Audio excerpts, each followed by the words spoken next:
if I had to choose my way or God's way, I'm rocking with God every single time, okay? Every single time.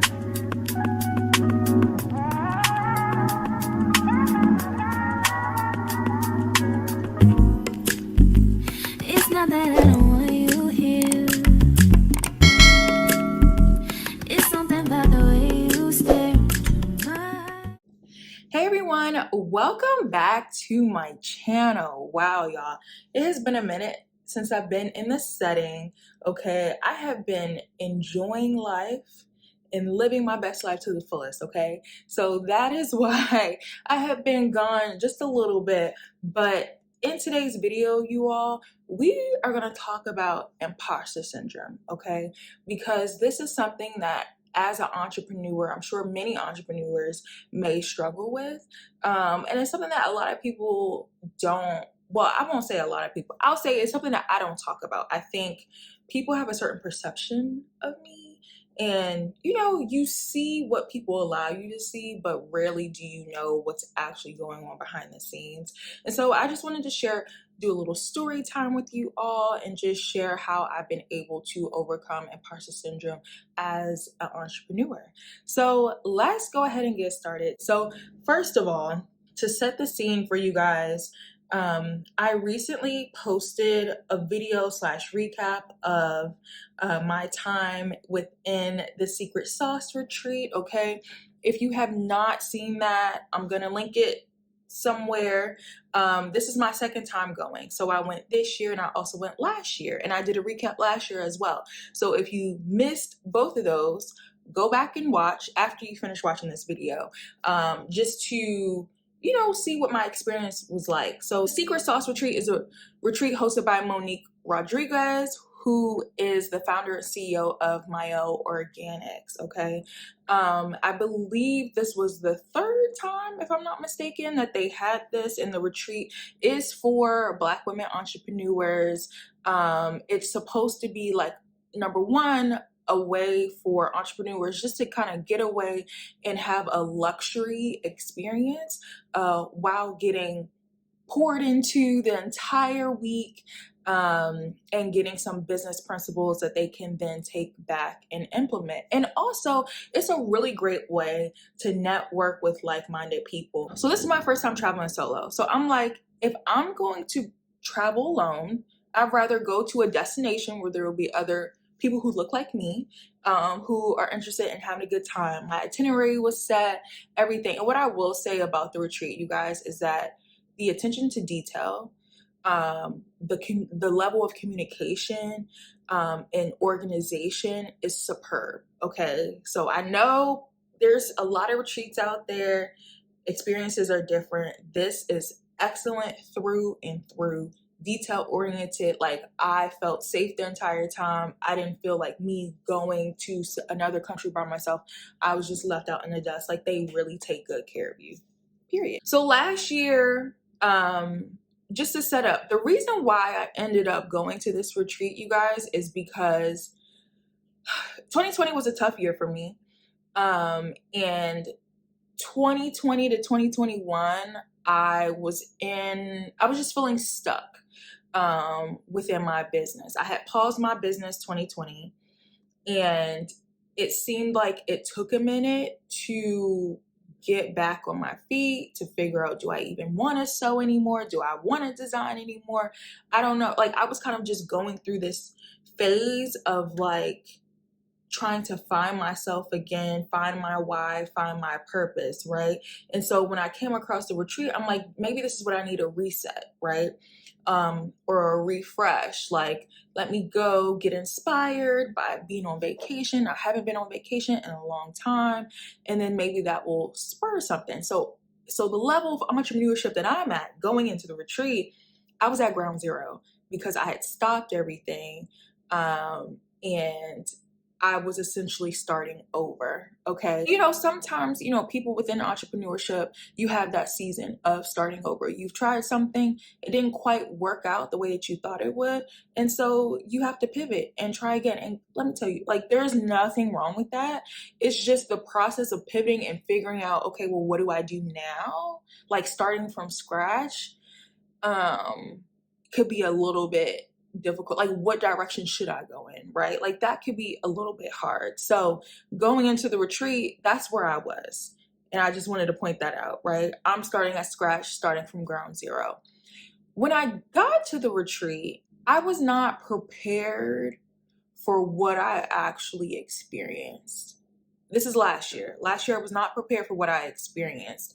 I was not prepared to have an encounter with God on the retreat, not at all.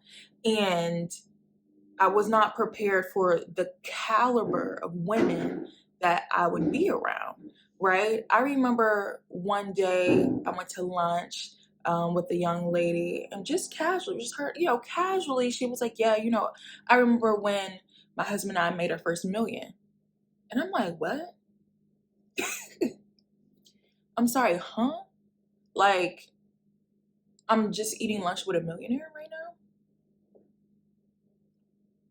Like, and she wasn't the only one. There were people, there were like Netflix stars, and there was just a wide range of entrepreneurs in attendance in the building. And immediately imposter syndrome set in, because here I am starting from scratch. Like, I felt uncomfortable even just sharing the fact that I was designer and had a clothing brand, because I wasn't active at that moment. You know what I mean? I hadn't sewed in a year. I hadn't touched a sewing machine in a year. My stuff was in storage.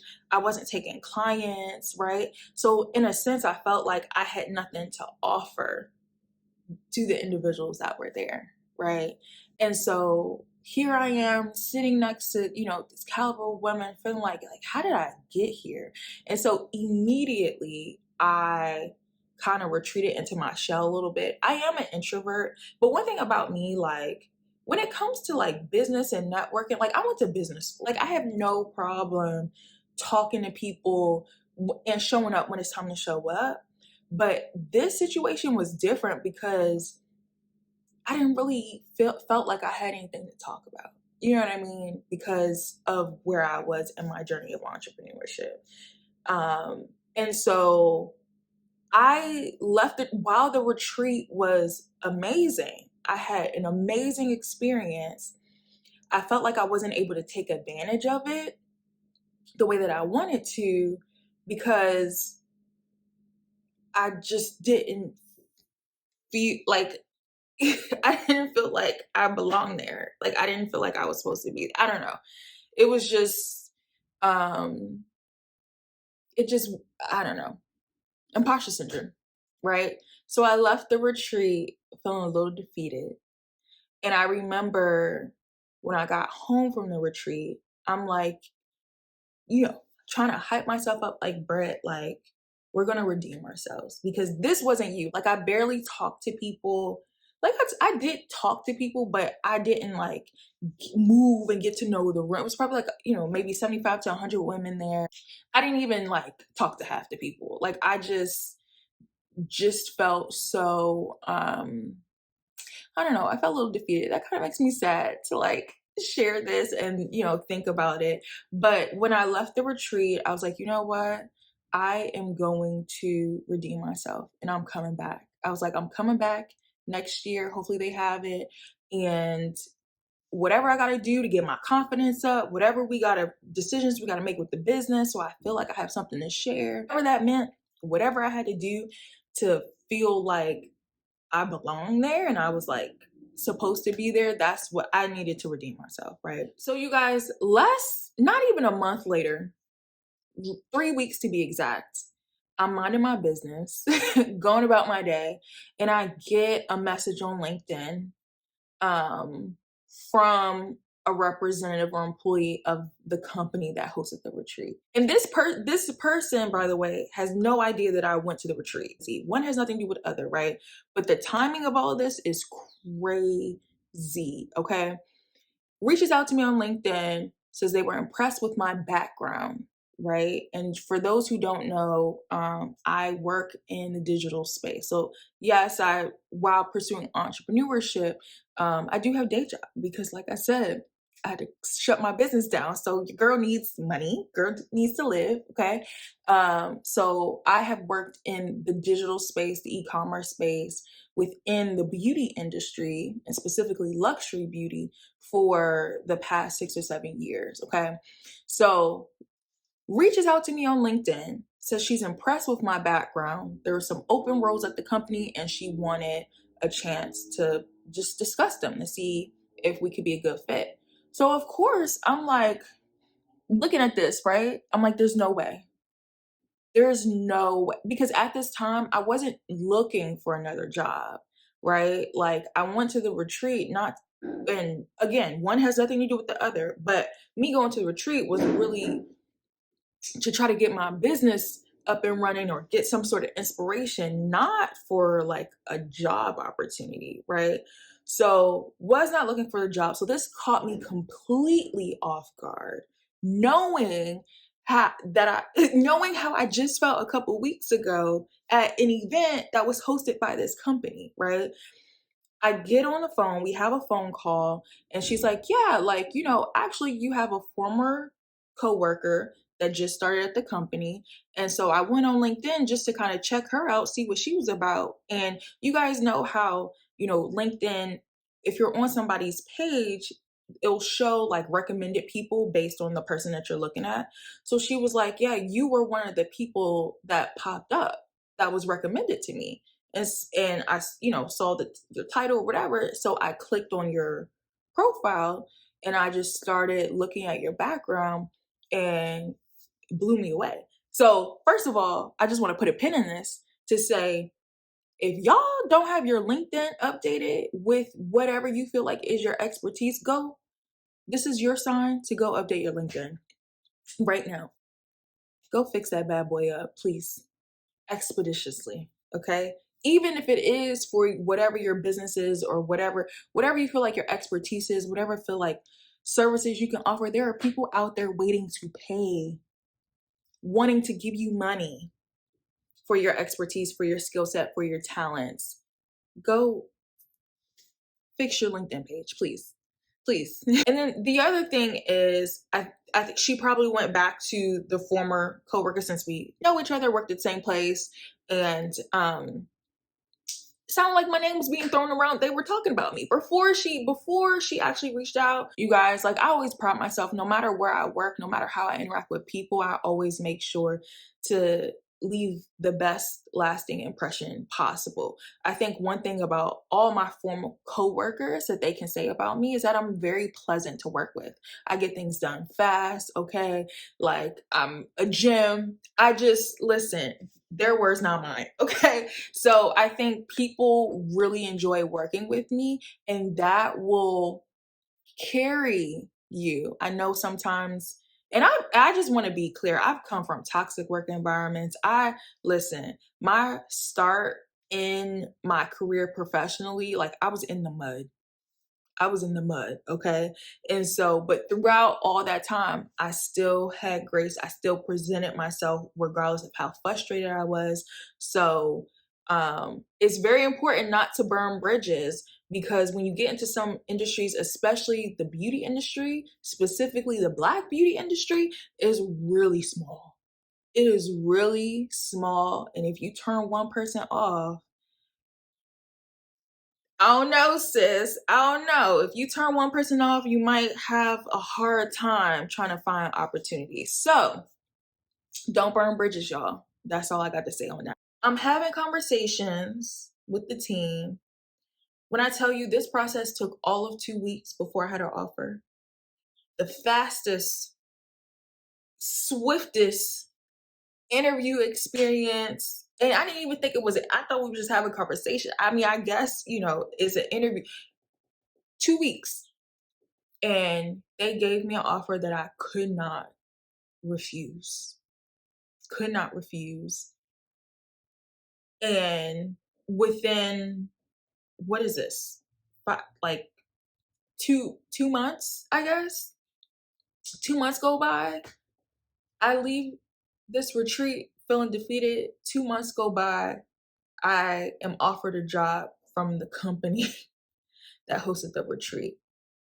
to now fast forward a year later, I initially was planning to come back to the retreat to redeem myself, just to simply feel like I deserved to be a participant and be amongst these women. And I'm coming back as an employee of the company with a designated seat at the table.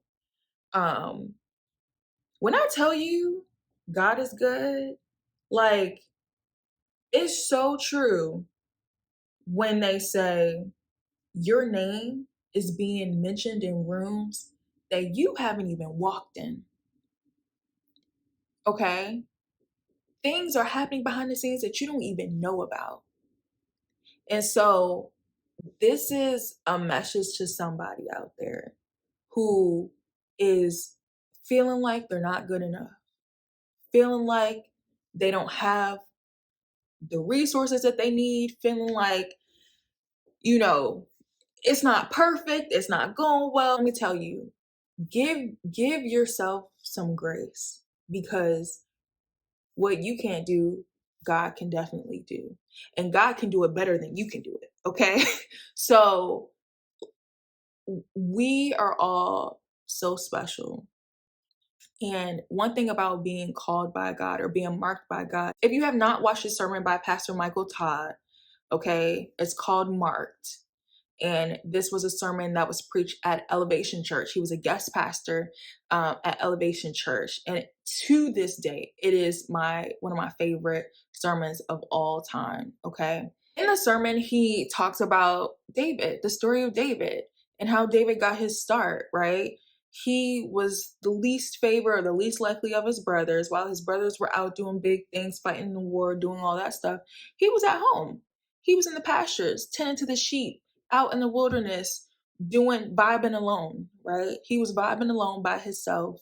And they sent for him. The king sent for him, right? Because of his skill set and because of his talents, right? Word got to the palace that he was he was the solution to the king's problem. And so they came specifically for David.